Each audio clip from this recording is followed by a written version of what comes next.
এজন্য আপনার আমার পয়গম্বর যেদিন মউতের বিছানায় পড়ে গেছে রে বন্ধু, মউতের বিছানায় যখন পড়ে গেল, রসুল জ্বরে আক্রান্ত হয়ে গেল, বিছানার থেকে উঠতে পারে না। নবীজি যাওয়ার টাইম হয়ে গেছে, মালিকের দরবারে যাওয়ার সময় হয়ে গেছে। মুসলমান জিব্রাইল ফেরেশতা নবীজির কাছে আসছে। মালাকুল মউত ফেরেশতা সামনে দাঁড়ায়া দাঁড়ায়া সালাম দিচ্ছে, ঘরে ঢুকতে চাইতেছে। আমার নবী ডাক দিয়া কয়, ফাতিমা রে, ঘরের সামনে দাঁড়াইয়া, দরওয়াজার সামনে দাঁড়াইয়া কে সালাম দেয়? মাগো গিয়ে একটু দেখো কে সালাম দেয়। ফাতেমা ডাক দিয়ে কে, বাবা দরওয়াজা খুলিয়া তাকায়া দেখলাম এই লোকটা মক্কা মদিনার কোন মানুষের সাথে সম্পর্ক নাই, পাও হইল জমিনে, মাথা হইল সাত আসমানের ওপরে। এমন মোটা দেহ আমার নজরে কোনোদিন পরে নাই। কয় পরিচয় নাও। কয় পরিচয় নিছে, ওনার নাম নাকি মালাকুল মউত। মালাকুল মউতকে ঘরের ভিতরে আসতে দাও। মালাকুল মউত নবীজির সামনে দাঁড়াইলে পরে আমার নবী ডাক দিয়ে কয়, কি জন্য আসছ? মালাকুল মউত ডাক দিয়া কয়, নবী গো, আমার আল্লাহ আমারে পাঠাইছে আপনারে নেওয়ার জন্যে। ওগো নবীজি, আগে কত পয়গম্বরের রূহ কবজ করেছি, কোনো অনুমতি নেই নাই, কিন্তু আমার আল্লাহ আমারে পাঠাইছে গো নবীজি। আপনি নাকি আমার আল্লাহর বড় প্রিয় পয়গম্বর, প্রিয় দোস্ত, আপনি একটু অনুমতি দিলে আপনার রূহটা বের করে নিতাম। আমার নবী ডাক দেয় কয়, মালাকুল মউত রে, আমি জানি যেতে হবে, আজ নয় কাল যেতেই হবে, তবে যাওয়ার আগে আমি জিবরাইলের সঙ্গে শেষ মুহূর্তে একটু পরামর্শ করে নেই, আমার উম্মতের ব্যাপারে আমার আল্লাহর ফয়সালা কি। এ মুসলমান বন্ধুরা রে, জিবরাইল আমিন নবীজির সামনে চলে আসলে মনোযোগ আকর্ষণ করছি। আর কয়েকটা কথা বলবো রে বন্ধু। এ আমার বাবাজিরা রে, মালাকুল মউত আমার নবীর শিওরে দাঁড়ানো, জিবরাইল ফেরেশতা চলে আসছে। জিবরাইল কেমন নবী ডাক দেয় কয়, জিবরাইল, মালাকুল মউত আমার নেওয়ার জন্য আসছে, আমার মালিক নাকি পাঠাইছে। এরে জিবরাইল, আমার উম্মতের চিন্তায় আমি রাসূল দিনেও ঘুমাই নাই, রাতেও ঘুমাই নাই, কতদিন না খাইয়া কাটাইছি। আমার সামনে দিয়া যদি আমার উম্মতগুলোকে জাহান্নামের আগুনে জ্বালায়, বাবা যেমন সন্তানকে সামনে দিয়া কেউ আঘাত দিলে নিয়ে গেলে, বাবা যেমন মা যেমন সইতে পারে না, আমার সোনার গায়ে ঘটনা বলছি রে বন্ধু। সন্তানকে যখন পুলিশে ধরছে নিয়ে যাওয়ার জন্যে, মা পুলিশের পায়ে ধইরা ডাক দেখে, বাবা আমারে নিয়ে যাও, আমার পোলারে নিও না। যখন কথা শোনা নাই রে বন্ধু, বারবার বারবার রিকোয়েস্ট করতেছে, আমার সন্তানরা রেখে যান। পুলিশ যখন সন্তানটারে টান দিয়া গাড়িতে উঠাইছে, মহিলা একটা চিৎকার দিয়ে বেহুশ হইয়া জমিন থেকে, দুনিয়া থেকে বিদায় হয়ে চলে গেছে। সন্তান রে বা মা কেমন মায়া করে, কেমন মোহাব্বত করে। আমার আল্লাহ ডাক দেয়া কয়, নবীজি গো, আপনি নিজের জন্য কোনোদিন তো আমারে কোনো কিছুই বললেন না, শুধুমাত্র কেবলমাত্র উম্মত নিয়ে আপনি টেনশন চিন্তা করেন। এ জিবরাইল, তাড়াতাড়ি করে মাবুদের দরবারে চলে যাও। আমার মাবুদ আমার উম্মত নিয়ে কি ফিকির করে আমি একটু জানতে চাই। জিবরাইল আমার আল্লাহর দরবারে চলে গেলে আমার মাবুদ মাওলা ডাক দেয়া কয়, জিবরাইল রে, আসার সময় হয়ে গেছে, আমার বন্ধু আমার নিকটে চলে আসবে। আমার বন্ধুকে বলো কোনো যেন চিন্তা না করে, আমার বন্ধুরে একটা সংবাদ জানাইয়া দাও, আমি আমার বন্ধুরে যেমন ভালোবাসি, বন্ধুর উম্মতরে আমি আল্লাহ তেমন ভালোবাসি। আমি আমার বন্ধুরে যেমন ভালোবাসি, বন্ধুর উম্মতরে আমি আল্লাহ তেমন ভালোবাসি। আমার বন্ধুরে বলিয়া দাও, আমার বন্ধুরে কইয়া দাও, আমার বন্ধু আমার দরবারে চলে আসবে। আমার বন্ধুর উম্মতগুলোকে আমি আল্লাহ আমার বন্ধু যেমনে দেখা রাখছে, আমি কিয়ামত পর্যন্ত আমার বন্ধুর উম্মতগুলোকে তেমনি করে দেখা রাখব। আর আমার নবীর উম্মতের একটা সুযোগ আছে, এরা যখনই গুনাহ কইরা হাত বাড়াই আমার দরবারে কাঁদেবে, আমি আল্লাহ গুনাহ খাতাগুলো মাফ করে দিব, আমি এদেরকে মাসুম বেগুনাহ নিষ্পাপ বানায়া দিব। মুসলমান ভাইরা, এজন্য পয়গম্বর আরবি ডাক দিয়ে উম্মতের রে, মরণের আগে আগে সাফ হইয়া কবরে আইসু। যেমন আমার নবীজি অন্তিম মুহূর্তে যখন শুয়া পড়ছি, বেলালকে ডাক দিয়ে, বেলাল রে, আমার সামনে আয়। আমার মনে হয় আমি চলে যাব রে মদিনার গলিতে গলিতে ঘুইরা ঘুইরা আমার সবগুলো সাহাবীকে আমার সামনে নিয়ে আসু, আমি ইন্তেকালের আগে একটা নজর সবগুলো উম্মতরে দেখা যাইতে চাই। জিবরাইল আমিন মুহূর্তের মধ্যে, হযরতে বেলাল মুহূর্তের মধ্যে মদিনার গলিতে গলিতে দৌড়ায় রে বাবা। দেখো না বিশ্বনবীর মায়া মোহাব্বতে একটা ফোঁটা চোখের পানি বের হয়নি, দিলটা নরম হয়নি রে বন্ধু। তোমার এই চোখের পানি রে হাসরের কঠিন ময়দানে আমার নবীর কিনারায় তুমি উম্মতরে পৌঁছাইয়া দিবে। এরে আমার বাবাজি, নবীজির সামনে মুহূর্তে সাহাবীরা চলে আসছে। আমার নবী ডাক দিয়ে কে উম্মতেরা রে, এরে আমার সাহাবীরা রে, তোমরা যেহেতু আল্লাহর ঘর মসজিদে আসছো 2 রাকাত নামাজ আদায় করো, তারপরে আমার সামনে আইসা বসো। আমার নবীজির সামনে সাহাবীরা আসছে, নামাজ সমাপ্ত করে নবীজির সামনে আইসা বসলে আমার নবী ডাক দিয়ে কয় সাহাবীরা রে, আমার কিছু কথা শোনো। তোমাদের মধ্যে আমি কিছু জিনিস রেখে গেলাম। আমি মেসওয়াক করাকে মোহাব্বত করি, মেসওয়াক করাকে পছন্দ করি। তোমরাও গাছের ডালা দিয়ে মেসওয়াক কইর। এই আমার উম্মতেরা ভালো করে শোনো, কাজের লোকের সঙ্গে তোমরা খারাপ আচরণ করিও না, বিবির সঙ্গে খারাপ আচরণ করিও না। এ আমার নবী ডাক দিয়া কয়, আমার আল্লাহ আমারে পাঠাইছি, ও ইন্নাকা আলা খুলুকিন আযীম, আমাকে আল্লাহ উত্তম চরিত্র দিয়া দুনিয়াতে পাঠাইছি। তবে শুনিয়া রাখো গো, আমার একটা কথা শুনিয়া রাখো। সেই কথাটা হইল, সবাই কানগুলো খাড়া করো, আমার দিকে তাকাও। আমার একটা কথা হইল, তোমাদের সঙ্গে মক্কায় জীবনযাপন করেছি, মদিনাতেও জীবনযাপন করেছি। আমি রসুল তোমাদের সাথে চলতে গিয়া যদি কাউকে কোনো দুঃখ দিয়া থাকে, ব্যথা দিয়ে থাকে, আল্লাহর হস্তে এই মজলিসে আমারে মাফ কইরা দিও, আমারে ক্ষমা করিয়া দিও, আমারে মাফ করিয়া দিও। আহারে কেমন নবীরে, আমরা নেতা হইলে আজকে কর্মীর কাছে মাপ চাইতে পারি না, বড় হইয়া ছোটর কাছে মাপ চাইতে পারি না। আমার আত্মগরিমা, আমার অহমিকা, আমার অহংকার। এর মুসলমান নবীর দিকে তাকায়া দেখো, নবীর থেকে বড় তো দুনিয়ার মধ্যে আর কেউ নাই, জান্নাতেও নাই, দুনিয়াতেও নাই, ওপরেও নাই, নিচেও নাই। আমার নবী হইল সর্বসেরা। জোরে কোন আল্লাহু আকবার।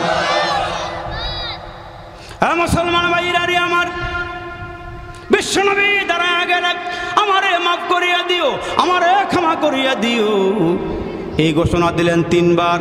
জোরে বলেন কয়বার? ঘোষণা দেওয়ার পর একজন সাহাবী চিন্তা করে, আমি মুহাম্মদের হাতে হাত দিয়ে কালমা পড়ে মুসলমান হয়েছি, তবে আমার একটা জিনিস দেখার বড় শখ ছিল। বহু চেষ্টা করেছি, যুদ্ধের ময়দানেও গিয়েছি, এদিক সেদিকেও গিয়েছি, দেখতে পারি নাই আমার নবীর 2 কান্দের মাঝখানে ডিমের মতো একটা খতমে নবুয়তের সিলমোহর আছে। আমার নবী শেষ নবী, আমার নবীর পরে আর কোনো নবী নাই, সিলমোহর মারা দিছে। এইটা আমার দেখার বড় শখ ছিল, আমি দেখতে পারি নাই। আজকে যেমনি হোক এই সিলমোহরটা আমি এক নজর দেখতে চাই। সাহাবী দাঁড়ায় গিয়া ইয়া রাসূলুল্লাহ, ইয়া হাবিবাল্লাহ, ওগো আল্লাহর নবী, প্রতিশোধ নিতে বলতেছেন? কয় হ্যাঁ। কয় তাহলে আমার কিছু কথা আছে। কেউ দাঁড়ায় না নবীর সামনে। আবু বকর সিদ্দিক বসা, হযরত ওমর বসা, আবু বকর, ওমর, ওসমান আলী সবাই বসা। আমার নবীর 2 নাতিও 2 দিকে বসা, বৈশা বৈশা নবীর চেহারার দিকে তাকায়। আরে আমার আল্লাহ নবীর এমন একটা চেহারা দিছে গো, ক্ষুধার্ত মানুষ যদি আমার নবীর চেহারার দিকে তাকাইছে, ক্ষুধা নিবারণ হয়ে গেছে। পেরেশানওয়ালা মানুষ চেহারার দিকে তাকাইলে পেরেশানি দূর হয়ে গেছে। আল্লাহু আকবার, আল্লাহু আকবার। জীবনের চাইতে বেশি ভালোবাসি যারে, জীবনের চাইতে বেশি ভালোবাসি যারে, একবারও দেখি নাই তারে। গভীর রাত্রে উঠে উঠে আল্লাহকে বলবেন, জীবনের চাইতে বেশি ভালোবাসি যারে, একবারও দেখি নাই তারে। জানি না আমার ভালোবাসায় আছে কি ভুল, একবার হলেও দেখা দাও হে প্রিয় রাসূল, একবার হলেও দেখা দাও হে প্রিয় রাসূল। সর্বোচ্চ শিখরে যিনি নিজ মহিমায় কাটিল তিমির রাশি, যার রূপের আভায় চরিত্র মাধুরিতা রতে মনোরম। মা উলিদাত হাওয়া মিন সুলবি আদম ওয়ালা বিজিনানিল খুলদি মিসলুকা আখার। আমার নবীর মতো এত দামি মানুষ, এত দামি নবী দুনিয়াতে নাই, জান্নাতেও নাই। ওই নবী ডাক দিয়া বলেন, যদি আমি কারণে করে কোনো বেয়াদবি করে তাকে ভুল করে তাকে আমারে মাফ করে দিও, আমারে একেবারে নিষ্কলঙ্ক হয়ে কবরে যাওয়ার সুযোগ দিও। ওই সাহাবী ডাক দেখ, আল্লাহ একটা সুযোগ পাইছি, আজকে যেমনি হোক নবীজির ইন্তেকালের আগে আগে খতমে নবুয়তের সিলমোহরটা এই দুই নয়ন দিয়ে একবার দেখা নিব। সাহাবী দ্বারা ডাক দেখ, ইয়া রাসূলুল্লাহ, ওগো আল্লাহর নবী, আপনার সঙ্গে আমি এক জিহাদের ময়দানে যেতেছিলাম। আপনি ছিলেন একটা ওটের উপরে, আমি ছিলাম আরেকটা ওটের উপরে। দুটোটা ওট পাশাপাশি চলতেছিল গো পয়গম্বর। আপনার ওটের মাথা আর আমার ওটের মাথা বরাবর। নবীজি কে, হ্যাঁ কি হয়েছে বলো? কয়, আপনি চাবুকটা হাতে নিয়ে গো নবীজি আপনার ওটের মাথার মধ্যে আঘাত দিয়েছিলেন গো নবীজি। ভুল ক্রমে গো নবীজি ওই আঘাতটা আপনার ওটের মাথায় না লেগে গো পয়গম্বর আমার পিঠের মধ্যে লেগে গিয়েছিল। আজকে আপনার সাহাবীদের সামনে গো নবীজি ওই চাবুকটা দিয়ে আপনার পিঠে বাড়ি মাইরা প্রতিশোধ নিতে চাই। এই আওয়াজ দেওয়ার পরের মুসলমান ওই মজলিসে যত সাহাবী ছিল কান্নায় বেহুশ হয়ে পড়ে গেছে। ডাক দিয়া দিয়া কই, সাহাবী রে কি হয়েছে তোমার? আমার নবী অন্তিম মুহূর্তে, শেষ মুহূর্তে নুরানি কোরআনের চেহারাটা, নুরানি কোরআনি বদনটার মধ্যে কেমনে বাড়ি দিবা? আবু বকর দ্বারা একা আমারে দাও, ওমর দ্বারা একা আমারে দাও, ওসমান দ্বারা একা আমারে দাও, আলী দ্বারা একা আমারে দাও। আমরা থাকতে আমার নবীর পিঠে একটা আঘাত লাগতে দিব না। কিন্তু মুসলমান ওই সাহাবী দ্বারায় কয়, না হুজুর, আপনি যেমনি আঘাত দিয়েছেন আমি এমনি আঘাত দিয়া প্রতিশোধ নিব। ওই চাবুকটা কই আছে বলেন?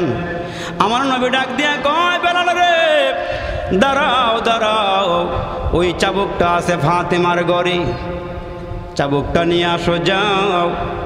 হযরতে বেলাল বারাক্রান্ত হৃদয়ে লইয়া, চোখের কোনায় পানি লইয়া, এশক আবেগ ভালোবাসা নিয়া, নবীর মোহাব্বত দিলের মধ্যে লইয়া হাঁটি হাঁটি পা করে ফাতেমার ঘরের দিকে আগাইতেছে। একটা কদম সামনে যায় রে বাবা, আরেকটা কদম পিছনে পালায়। যাইবার মনে চাইতেছে আমার নবীর পিঠে আঘাত লাগবে, এটা আল্লাহ সইবে না, দুনিয়ার কোনো মাখলুক সহ্য করতে পারবে না। কারণ যেই নবীর আল্লাহ না বানাইলে আসমান জমিন চন্দ্র সূর্য লৌহ কলম যা দেখি না আমার আল্লাহ কোনো কিছুই বানাইতো না। লাউলা কালামা খলাকতুল আফলাক, আল্লাহ দুনিয়ার কোনো কিছুই বানাইতো না। বেলাল তো মুসলমান বারাক্রান্ত হৃদয় নিয়া, পাগুলো চলে না, মনে হয় যেন অচল হয়ে গেছে, পায়ের রগরাসের মনে হয় দুর্বল হয়ে গেছে। হাঁটি হাঁটি পা করে আস্তে আস্তে করে ফাতেমার ঘরের দরওয়াজার সামনে গিয়ে দাঁড়ায়া আওয়াজ দিছে, ফাতেমা রে, তোমার ঘরের মধ্যে নাকি আমার নবীর রাখা একটা চাবুক আছে? কয়, হ্যাঁ আছে। এই মুহূর্তে চাবুকের জন্য কেন আসছো? আমার নবী, আমার বাবা না অসুস্থ, বিছানার মধ্যে আমার বাবা পড়ে আছে, কি জন্য আসছো? ফাতেমা, আমার নবীজি এখন মসজিদে বসা, নবীজির সামনে সাহাবীরাও বসা। ঘটনা হইল এই রূপ। ফাতেমা ভিতর থেকে ডাক দেয়া কয়, বেলাল রে, ওই মজলিসে কি আমার দুইটা সন্তান হাসান হোসাইন নাই রে? এ বেলাল, এটা কেমন সাহাবী রে? আমার বাবার শেষ মুহূর্তে পিঠে আঘাত দিয়া প্রতিশোধ নেবে, এটা কেমন সাহাবী রে? তুমি গিয়া বলবা আমার দুইটা সন্তান হাসান হোসাইন যেন বাবার সামনে দাঁড়ায়া যায়, যতগুলো বাড়ি দেওয়া দরকার হাসান হোসাইন যেন পিঠের মধ্যে নেয়, আমার বাবার গায়ে যেন একটা আঘাত না করা হয়। এর নবীর উম্মতের দল হযরতে বেলাল রাদিয়াল্লাহু তাআলা আনহু চাবুকটাই নামার পয়গম্বরের হাত মুবারকের মধ্যে দিলেন। ইয়া রাসূলুল্লাহ, ইয়া হাবিবাল্লাহ, নেন, এই নেন, চাবুকটা এনে দিয়েছি। রসুল চাবুকটা হাতে নিয়ে ডাক দিয়ে, সাহাবী রে, আয়, চাবুকটা হাতে নিয়ে আমারে পিঠে আমারে মার। হযরতে হাসান হুসাইন কাঁদে আর কয়, এ আল্লাহর নবীর সাহাবী, আমরা দুই ভাই থাকতে রে আমার নবীর গায়ে একটা আঘাত লাগতে দিব না, প্রয়োজন হলে আমরা জাল কুরবান করে দিব, আমার নবীর গায়ে একটা আঘাত লাগতে দিব না। আমার নবীর সামনে দুই নাতি দাঁড়ায়া গেলে ওই সাহাবী চাবুকটা হাতের মধ্যে নিয়া আমার নবীর সামনে আইসা দাঁড়ায়া গেলে, আমার নবীর সামনে আসলে পরে চাবুকটা আমার নবী হাতের থেকে তারা হাতে দিয়া বলে, নে নে, যে কয়টা পিটান দেওয়া দরকার আমার পিঠে দে, আমার প্রতিশোধ নিয়ে আমারে মাফ করিয়া দে। ওই সাহাবী কয়, হুজুর ইয়া রাসূলুল্লাহি, আপনি যখন আমার পিঠে আঘাত দিয়েছিলেন গো নবীজি, আমার পিঠের মধ্যে কোনো জামা কাপড় ছিল না, আমার পিঠটা খালি ছিল, উদম ছিল গো নবী। এই মুহূর্তে আপনাকে যদি আমি প্রতিশোধ নিতে চাই, পিঠের পাঞ্জাবিটা সরাইয়া দেন, কাপড়টা সরাইয়া পিঠটা খালি করে দেন। পয়গম্বর আরবি পিঠের কাপড়টা সরাইয়া দিলে ওই সাহাবী পিছন দিক দিয়া গিয়া গো দুইটা হাত বাড়াইয়া দিয়া আমার নবীকে জড়াইয়া দইরা আমার নবীর খতমে নবুয়তের সিল মোহরের মধ্যে দুইটা ঠোঁট দিয়া চুমাইতে শুরু করে দিছে। আমার নবীরে জড়াইয়া ধইরা চুমাইতে আরম্ভ করে দিল। আমার নবী কয়, কি হয়েছে তোমার? তুমি না চাবুক দিয়ে আঘাত দিবা, তুমি না প্রতিশোধ নিবা? ওই সাহাবী ডাক দিয়া বলে, আয়ে চশমায়ে রহমত মে আবি আনতা ওয়া উম্মি, আয়ে চশমায়ে রহমত মে আবি আনতা ওয়া উম্মি, দুনিয়া पे तेरा लुत्फ सदा आम रहेगा, तकबीर में कलमा में नमाजों में यज़ा में, तकबीर में कलमा में नमाजों में यज़ा में, है नाम इलाही से मिला नाम मोहम्मद, फरमाते हैं आदम के मुझे खुल्द तोरी में, लिखा हुआ तौबा पे मिला नाम मोहम्मद। अल्लाहु अकबर, जोर आवाज दे बोलें। ওই সাহাবী রসুলকে জড়ায়া ধইরা কাঁদে আর চোখের পানিগুলো সারে, ডাক দিয়া কয়, নবীজি আমি অন্যায় করেছি, আমারে মাফ করে দেন, আমি বেয়াদবি করেছি, আমারে ক্ষমা করে দেন। ওগো নবীজি, আপনি দুনিয়ার থেকে বিদায় হয়ে যাবেন, আমি শুনতে পাইছিলাম আপনার পিঠের মধ্যে একটা সিলমোহর আছে, আপনি শেষ নবী, আপনার পরে আর কোনো নবী নাই। ওগো নবী, আমি তাকায়া দেখলাম আপনি দুনিয়ার থেকে বিদায় হয়ে যাবেন, আমার আফসোসটা আমার মনের মধ্যেই রয়ে যাবে। এই জন্য গো নবীজি, একটু ফন্দি করিয়া, একটু নাটকের মতো করিয়া আমি আপনার সিলমোহরটা দেখলাম, আমাকে আপনি মাফ করিয়া দেন। এই দুইটা ঠোঁট লাগাইয়া চুমা দিয়েছি, আপনার ভালোবাসাটা আরো হাজার গুণ আমার মোহাব্বতের মধ্যেই বাইরে গেছে। আমার নবী দাঁড়ায়া ডাক দিয়া বলেন, এ সাহাবীরা রে, তোমরা যদি জান্নাতি মানুষ দেখতে, দুনিয়ার মধ্যে যদি তোমরা জান্নাতি মানুষ দেখতে চাও, আমার এই সাহাবীর দিকে তাকাও, আমার এই সাহাবী আল্লাহর জান্নাতি। এই জন্য আমার পয়গম্বর ডাক দিয়ে বলেন, লা ইউমিনু আহাদুকুম হাত্তা আকুনা হাব্বা ইলাইহি মিন ওয়ালিদিহি ওয়া ওয়ালাদিহি ওয়ান নাসি আজমাইন। হে আমার উম্মতেরা, নিজের জানের চেয়ে আমারে বেশি মোহাব্বত করবা, সন্তানদের থেকে আমারে বেশি মোহাব্বত করবা, আব্বা আম্মার থেকে বেশি মোহাব্বত করবা, তাহলে তোমরা প্রকৃত মুমিন হইতে পারবা। আর একটা সবক দেয়া যায় ভাই, হাসরের কঠিন ময়দানে যদি নবীজির নিকটবর্তী থাকতে চান, সারা দিন রাইতে মুসলমান যত বেশি পারবেন নবীর শানে দুরূদ শরীফ পড়বেন। বড় দুরূদ পড়তে পারেন না, ছোট্ট ছোট্ট দুরূদ আছে, সাল্লাল্লাহু আলাইহি ওয়াসাল্লাম, সাল্লাল্লাহু আলাইহি ওয়াসাল্লাম। এখানে দুরূদও আছে, সালামও আছে। জপবেন বৈশা বৈশা, নবীরে ভালোবাসবেন, হৃদয় দিয়ে ভালোবাসবেন আর বলবেন, আল্লাহ নবীজি পাই নাই, আল্লাহ নবীরে দেখি নাই, কিন্তু নবীরে মোহাব্বত করি, নবীজিরে ভালোবাসি। আহারে মোহাব্বত কারে কয়? নবীজি ডাক দিয়া কয়, সাহাবীরা রে, আল্লাহর কোরআনের পতাকা উড্ডীন করতে হবে, কালিমার পতাকা উড্ডীন করতে হবে, আগামীকালকে আমার সঙ্গে তোমাদেরকে যাইতে হবে। সাহাবীরা ডাক দিয়া কয়, নবীজি কোথায় যাব? কয় জিহাদের ময়দানে যাব। সাহাবীরা নাম লেখাইতেছি, এমন টাইমে পর্দার আড়াল থেকে একজন মহিলা দুধের বাচ্চা নিয়া আড়ালে দাঁড়াইয়া ডাক দিয়া কয়, ইয়া রাসূলুল্লাহ, আমি আসছি আপনার সঙ্গে একটু কথা বলতে চাই। কয় কি কথা বলবা বোন গো, কি কথা বলতে চাও? কয় নবীজি কয়েকদিন আগে যে জেহাদ হইল, ওই জেহাদে আমার স্বামী মারা গেছি, আমার বড় সন্তানও মারা গেছি, আমার ভাইও মারা গেছি। এখন যে আপনার কাছে কাউরে দিব ওই ধরনের কোনো লোক নাই। আপনি আওয়াজ দিয়েছেন জেহাদের ময়দানে যাবেন, ওগো নবীজি আমি কি দিব? আপনার দেওয়ার মতন কোনো কিছু নাই। আমার এই 2.5 মাসের শিশু বাচ্চাটা আপনি আপনার সঙ্গে করে জেহাদের ময়দানে নিয়ে যান। নবীজি ডাক দেখে বোন রে, 2.5 মাসের বাচ্চা দিয়া কি হবে? এইটা দিয়ে আমি কি করব? বাড়িতে নিয়ে যাও, বড় হবে, সে আবার জেহাদের ময়দানে যাবে। কিন্তু মহিলা ডাক দিয়া বলেন, ইয়া রাসূলুল্লাহ, ইয়া হাবিবাল্লাহ, আপনি আমার এই বাচ্চাটাই নিয়ে যান, কারণ আপনি যখন জেহাদের ময়দানে যাবেন এক হাতে তলোয়ার নিবেন, এক হাতে তলোয়ার নিবেন আর এক হাতে জান্ডা নিবেন। ওগো নবীজি আপনি এক হাতে তলোয়ার নিয়েন, জান্ডা হিসাবে আমার এই বাচ্চাটা নিয়ে যান। ওগো নবীজি কাফেররা যখন তীর মারবে, বল্লম মারবে, আঘাত দিবে, গো নবীজি এই আমার বাচ্চাটা তুইলা ধইরেন।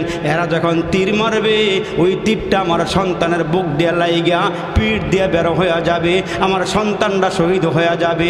হাসরের কঠিন ময়দান আমি যেন শহীদের মা হইয়া আল্লাহর সামনে দাঁড়াইতে পারি।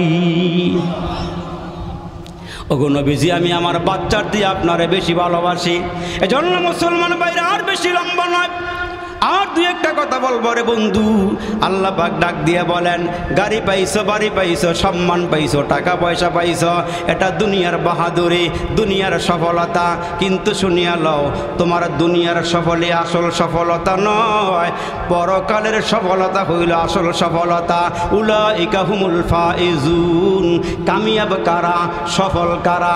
পরকালে আল্লাহর সামনে দাঁড়াইয়া হিসাব দেওয়ার পরে যারা জান্নাতি হবে এরাই হবে সফল। এর আগে সফলতা না, হাসরের দিন যদি আল্লাহর সামনে দাঁড়ায় গিয়ে বলতে পারে যে আল্লাহ কিছুই আনবার পারি নাই, আল্লাহ কি নিয়ে আসব কিছু নিয়ে আসতে পারি নাই, আল্লাহ যেমনি নামাজ পড়ার দরকার ছিল এমনি পড়বার পারি নাই, আল্লাহ যেমনি তোমার হুকুম পালন করার দরকার ছিল এমনি করবার পারি নাই, আল্লাহ কোনো রকম টুটাফাটা আমল লই আইছি। আল্লাহর কাছে যদি আমরা অনুনয় বিনয় করে বলতে পারি, কাগজে মিনতি করে বলতে পারি, হয়তো আল্লাহ মাফ করে দিব। কিন্তু আল্লাহ বলেন, বান্দা এই দুনিয়াটা হইল তোমার জন্য খেতি স্বরূপ, দুনিয়াটার মধ্যে ফসল লাগাও, ফসল লাগাইলে গাছ রোপণ করো, ওইখানে আইসা জান্নাতে আইসা ফল বক্ষণ করতে পারবা। এই জন্য মুসলমান সময় কিন্তু নষ্ট হয়ে যাইতেছে, আমরা মনে করতেছি জবান দিয়ে যা বাইর হইতেছে বাতাসে উড়ে যাইতেছে, আসলে উড়ে না। মা ইয়ালফিজু মিন কাউলিন ইল্লা লাদাইহি রাকিবুন আতীদ, বান্দা জবান দিয়ে যা বাইর করে ফেরেশতারা সব লিখতেছে। কিরামান কাতিবিন, ফেরেশতা দুজন, কিরামান কাতিবিন, ফেরেশতা দুজন, মানুষের সঙ্গে থাকে সদা সর্বক্ষণ, পাপপূর্ণ ভালো মন্দ যা করে বান্দায় সব কিছু লিখে রাখে আমল নামায়। যা কিছু জবান দিয়ে বাইর হয় এগুলো বৃথা যায় না, সব কিছু আমলনামায় লেখা হইতেছে।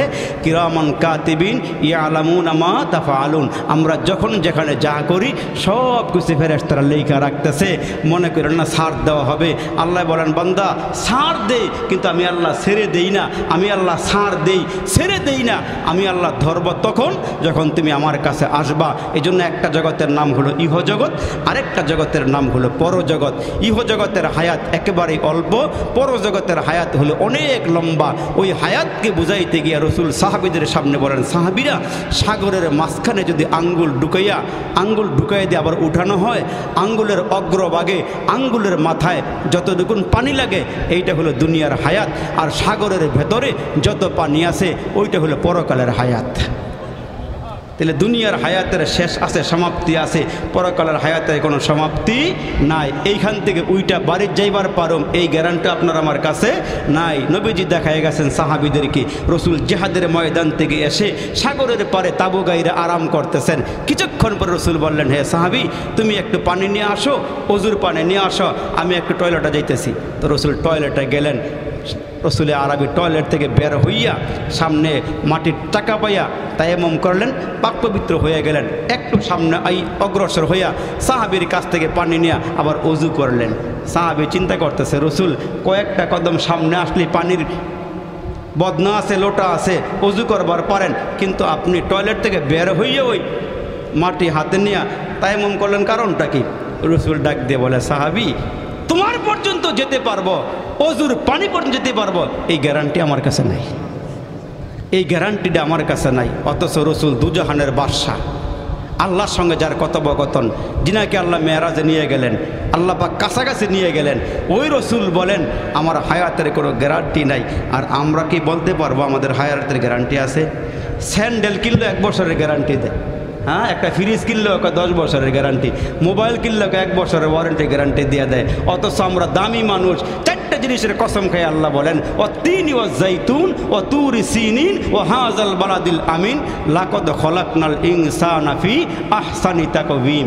মানুষকে আল্লাহ বড় সুন্দর করে বানাইছে, এমন সুন্দর করে আল্লাহ আর দুনিয়ার কাউকে বানায় নাই, মানুষকে যে সুন্দর করে বানাইছে।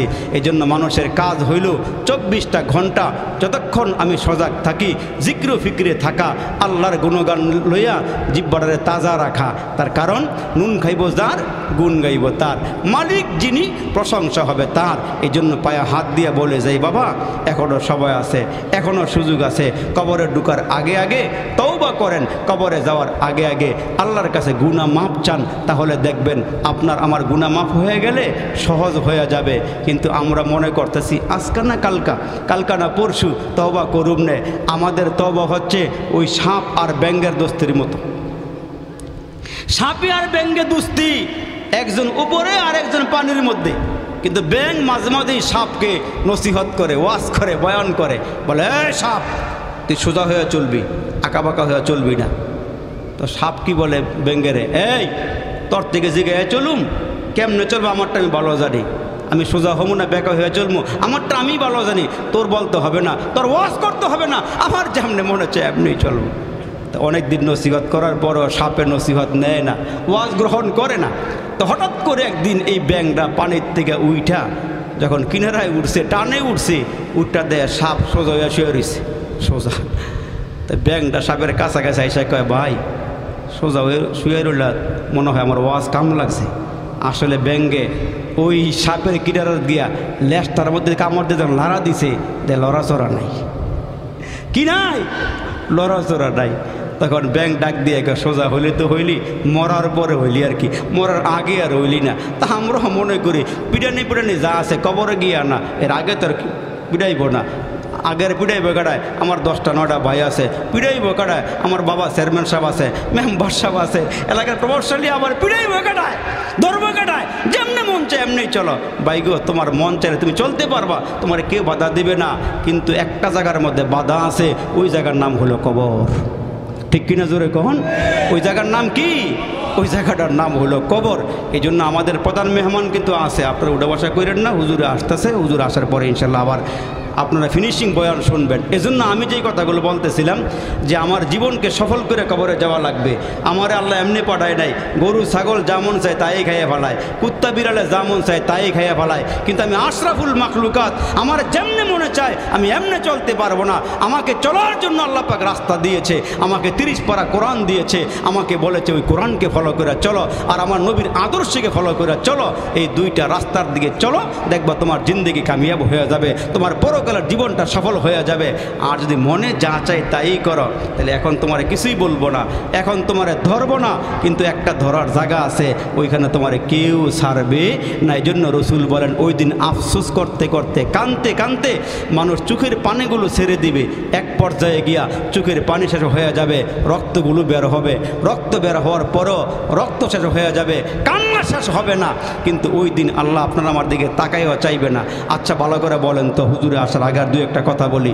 যখন দেখবেন আপনার আমার বিবি, আপনার আমার মা যখন কোনো কাজ করতে যায় ঘরের মধ্যে, মনে করেন চাউলের বস্তা ঘরে একটা আনছেন, আইনা বলছেন বিবি এগুলো ঢাইলা কুলা দিয়া ঝাইরা ড্রামের ভিতরে ঢুকাও।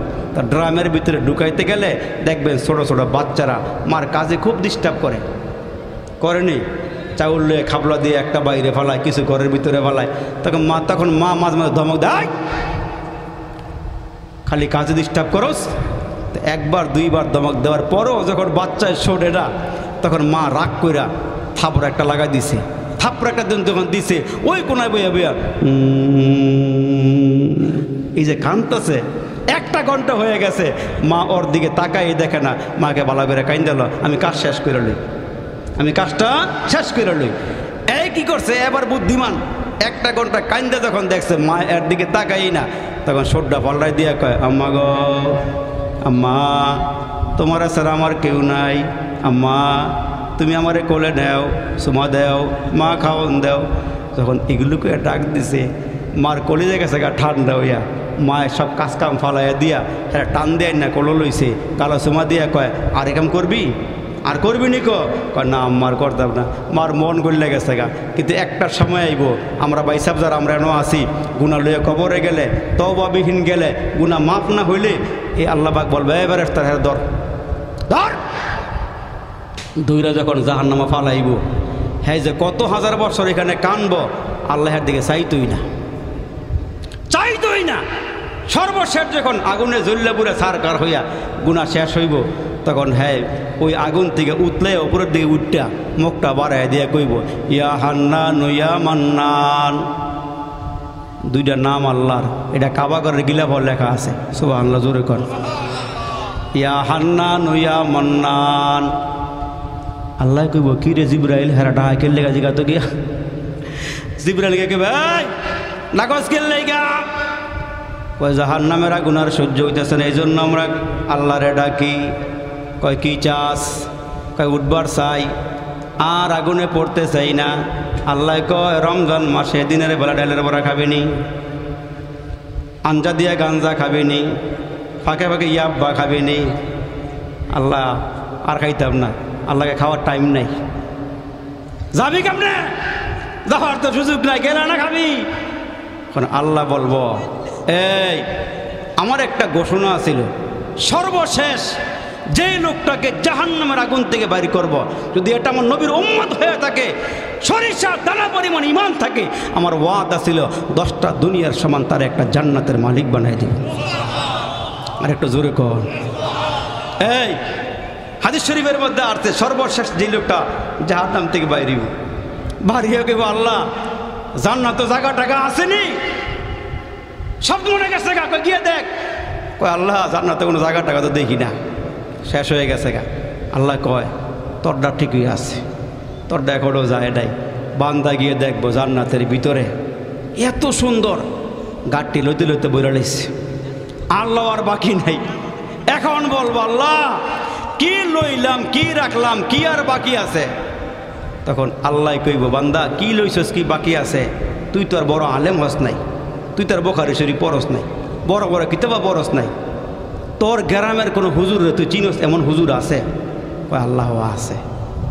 আল্লাহ মাহমুদ হাসান হুজুর আছে, নুরুল্লাহ হুজুর আছে, ওনার আব্বাই আছে, আর আশেপাশে বড় বড় হুজুর যারা সবার চিনি না, আব্দুল আজিজ ভাই আছে, এলাকার যারা আছে, একজনের নাম কইব যে আল্লাহ ওনার লাগে বই আছে, টাকা খাইছিলাম, ওনারা একটু চিনি। কয় তাইলে এই কাগজটা লইয়া ওনার কাছেই যা। ওনার কাছে যাওয়ার পরে দিয়া, ভাই হুজুর একলগে বই না, চা খাইছি, চলাফেরা করছি, দেখেন তোমার ছোটটার মধ্যে কি লইছে আর কি বাহিয়ে আছে, ছাইয়া দেখবো, হ্যাঁ যা মন সে তাই লইছে, গরুর গোছ বাদ দেন নাই, লইতে লইতে বেহুশ হয়ে গেছে গা। কয় আর কি বাকি আছে হুজুর? কয় মিয়া তুমি জান্নাতে জাল লেগে আইছে, হ্যাঁ তো লাভ নাই। সুবহানাল্লাহ। তুমি জান্নাতে যার জন্য আসছো, সবচেয়ে বেশি বান্দা যেটা পাইয়া খুশিব সেটা আল্লাহ পাকের দেখা। সুবহানাল্লাহ জোরে বলে। তখন 1 নম্বরে আল্লাহরে তুমি লও নাই, আল্লাহরে লই নাই, কয় না, এই 1 নম্বরটা বাকি আছে। আল্লাহরে পাইলে তুমি সব পাইয়া যাইবা, আল্লাহরে না পাইলে তোমার এই জান্নাতের নিয়ামত দিয়ে কী হইব? আল্লাহরে পাইলে বান্দা সব নিয়ামতের কথা বলে যাইব গা। এই জন্য আমাদের বড় পীর আব্দুল কাদের জিলানী রহমতুল্লাহ বলতো, জান্নাত দো জুকসে ইয়া রব কিয়া করু, আরজু হয় মাই তুঝে দেখা করু। আল্লাহ জান্নাত জাহান্নাম দরকার নাই, যদি আমার জাহান্নামও ফালাও আর তুমি ওইখানে থাকলে আমার লেগে আমার জাহান্নামই ফালা। সুবহানাল্লাহ জোরে বলে। তুমি যেখানে আসো আমার এনেই রাখো, তুমি যেখানে আসো আমার এনেই রাখো।